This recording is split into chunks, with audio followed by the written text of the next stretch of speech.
মৰাণ গছপুৰীয় চুতীয়া গাঁও নাহৰ ফুটুকী সন্ত্ৰাস নাহৰ ফুটুকীৰ আক্ৰমণত এজন লোক গুৰুতৰভাৱে আহত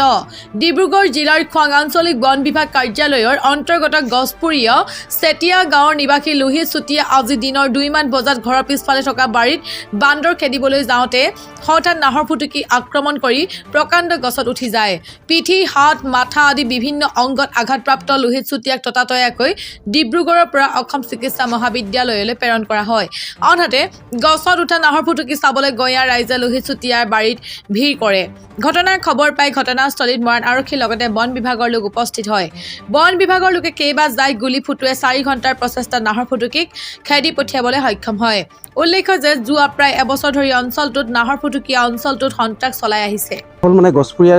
পৰে মানে আমাৰ জেগাডোখৰ হল কি হল 1 নং গছপুৰীয়া ৱাৰ্ড পৰে আমাৰ এই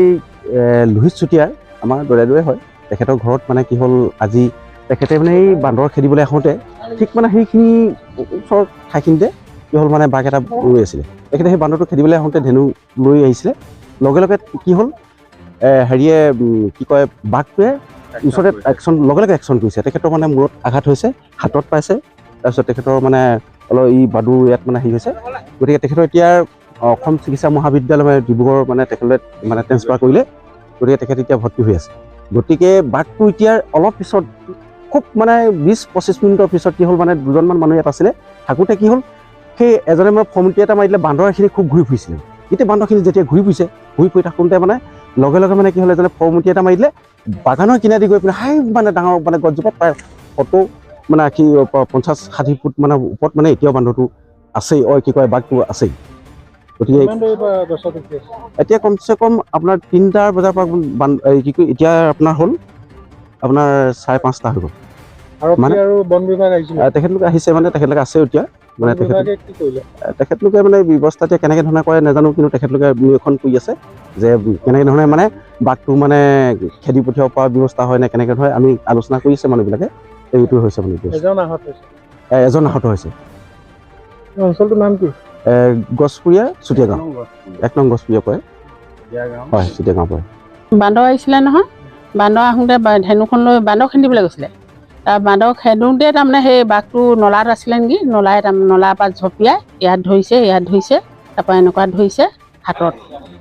ইমানে লোহিত চুতীয়া এতিয়া ডিব্ৰুগড় মেডিকেল বাঘটো এতিয়া বাৰী গছৰ ওপৰত আছে বাঘটো 2টামান বজাৰ পৰা আছে এই 2টা বজাতে লগত কামুৰিছে আৰু লগত গছৰ ওপৰত উঠিছে আপোনাৰ ঘৰৰ সকলো প্ৰয়োজনীয় সামগ্ৰী একে স্থানতে উপলব্ধ কৰিবলৈ মৰাণৰ নিৰ্ভৰযোগ্য প্ৰতিষ্ঠান অসম ইলেক্ট্ৰিকেলৰ নতুন প্ৰতিষ্ঠান মৰাণ আৰক্ষী থানাৰ সন্মুখত অসম ইলেক্ট্ৰিকেল আৰু অসম চেনিটেৰী অসম ইলেক্ট্ৰিকেল আৰু অসম চেনিটেৰীত উচিত মূল্যত উপলব্ধ আছে বিভিন্ন আগশাৰী কোম্পানীৰ ইলেক্ট্ৰিকেল সামগ্ৰী ৱাটাৰ পাম্প ষ্টাইলছ অত্যাধুনিক bathroom fittings TV fridge sanitary pipe fittings mobile ডোৰ fittings আৰু বিভিন্ন সামগ্ৰী যোগাযোগ কৰক 6003591984